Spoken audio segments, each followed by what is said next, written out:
Buenos dias. We are looking at how to pronounce with the typical Spanish pronunciation as well as in English the name of the city in Spain located in the southern Spanish region of Andalusia. This is also the capital city of a province in Spain that is named after it.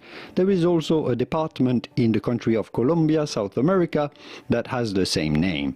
But anyhow, how do you go about pronouncing it? In Spanish, it is normally pronounced as Cordoba, with an emphasis on the first syllable, the cor syllable, Cordoba. However, in English, for some reason, the emphasis, the stress is put on the second syllable, the do syllable, and it is usually said in English as Cordoba, Cordoba, or in Spanish, Cordoba.